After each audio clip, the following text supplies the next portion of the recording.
दोस्तों, आज की इस वीडियो सीरीज में आपको लेकर जा रहे हैं एक ऐसे देश की सैर पर जहां की भूमि तेल की अपार पूर्ति के लिए मशहूर है, जहां अधिकतर शादी भाई बहनों के बीच होती है और वो भी कोई दूर दराज की नहीं बल्कि एक चचेरे भाई और बहन की। दोस्तों, इस देश में 2003 में 35 देशों ने एक साथ हमला किया था। आखिर क्यों, आगे जानेंगे इस वीडियो में।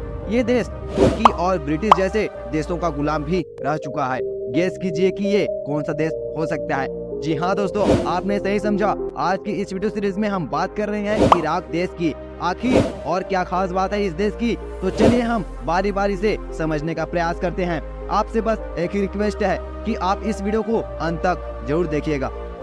दोस्तों, अगर आप मैप में देखना चाहो तो आपको ग्लोब पर इस जगह पर इराक दिखने वाला है। इराक की राजधानी बगदाद है और साथ ही यह बगदाद सबसे बड़ा शहर भी है। दोस्तों, इराक का कुल क्षेत्रफल 1,67,974 स्क्वायर किलोमीटर है, जो 58 नंबर पर सबसे बड़ा देश है, जिसकी कुल जनसंख्या 4,30,50,000 के करीब है, जो जनसंख्या में 35 नंबर पर सबसे बड़ा देश है।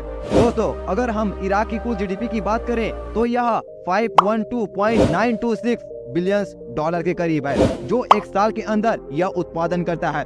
दोस्तों, इराक देश की मुद्रा इराकी दिनार होता है, जो भारत की अगर रुपये की तुलना करें तो इराक का 15 रुपए इंडिया का 1 रुपये के बराबर होता है। और दोस्तों, अगर आप 1 लाख रुपए लेकर जाते हैं तो वहाँ आप 15 लाख रुपए तक का मजे ले सकते हैं। इराक की राष्ट्रीय भाषा अरबी है। ये एक पश्चिम एशिया में मौजूद लोकतांत्रिक देश है, जहां मुस्लिम लोग रहते हैं। इराक की जमीन 6 देशों से मिलती है और एक खाड़ी भी मौजूद है, जिसमें दक्षिण में सऊदी अरब और कुवैत, पश्चिम में जॉर्डन और सीरिया, उत्तर में तुर्की और पूर्व में ईरान की जमीन से जुड़ा हुआ है। साथ ही दक्षिण में फारस की खाड़ी से भी जुड़ा हुआ है। इराक कई समय से तुर्की देश का गुलाम भी रहा है और 17 साल लगभग ब्रिटिश शासन के अंदर गुलाम रहा। 3 अक्टूबर 1932 को एक स्वतंत्र देश के रूप में यह ब्रिटिश शासन से अलग हुआ, यानी 3 अक्टूबर 1932 को यह स्वतंत्रता दिवस मनाता है। साल 1968 में इराक में इस्लाम धर्म को आधिकारिक एक राष्ट्रीय धर्म के रूप में घोषित किया गया।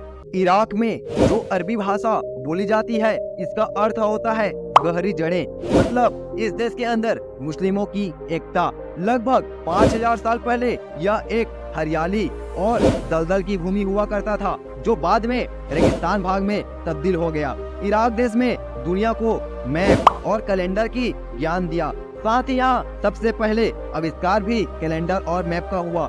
दोस्तों, इसके साथ ही इराक में ही 1 घंटे में 60 मिनट और 1 मिनट के अंदर 60 सेकंड का सिद्धांत भी यही इराक देश से आया है। और साथ ही दोस्तों, 12 घंटे का दिन और 12 घंटे का रात की अवधारणा भी इसी इराक देश से उत्पन्न हुआ है।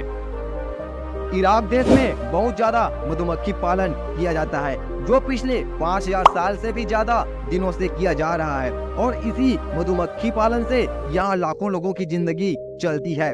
दोस्तों, इराक को सबसे ज्यादा तेल भंडारण वाले देशों की सूची में भी शामिल किया जाता है, जिसमें यह 5वां सबसे बड़ा तेल का उत्पादन करने वाला देश है। दोस्तों, सन 2003 के पहले इराक पूरे दुनिया का सबसे बड़ा चिड़ियाघर में गिना जाता था, जहां 600 से भी ज्यादा जानवर मौजूद थे।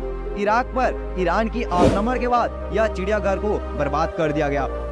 दुनिया के सबसे जहरीले सांपों में एक स्केल वाइपर इराक में पाया जाता है, जिसके काटने से इंसान का मृत्यु होना ये तो तय ही है। दोस्तों, इस देश में सबसे लोकप्रिय व्यंजन भिंडी से बनाई जाती है, जो सब्जी के रूप में बनाया जाता है। दोस्तों, इराक देश के अंदर एक मस्जिद है, जिसमें एक कुरान की पुस्तक है और इसमें स्याही के रूप में खून का इस्तेमाल किया गया है, जहाँ पर पूरे खून से इस कुरान के अंदर लिखावटें लिखी गई है। और दोस्तों, इस कुरान की पुस्तक को लिखने में 17 लीटर खून का उपयोग किया गया है। दोस्तों, है ना बड़ी अजीब की बात। इराक में इस्लाम, ईसाई धर्म, यहूदी धर्म, याजदानवाद, मंडेवाद, बहाई और साथ ही सिखिज्म और भी कुछ धर्म का उपयोग यहाँ किया जाता है। दोस्तों, अगर आप भारत से इराक जाना चाहते हैं तो आपको 3120 किलोमीटर का सफर तय करना होगा, और जिसके लिए आपको 10 घंटे से भी ऊपर समय लग सकता है। दोस्तों आपको कैसा लगा इस देश के बारे में जान करके? क्या आप हमारी इस वीडियो पर नए हैं? दोस्तों ऐसी ही वीडियो पाने के लिए हमारे चैनल को सब्सक्राइब जरूर कीजिएगा और मिलते हैं नेक्स्ट वीडियो में। जय हिंद दोस्तों, टेक केयर, बाय।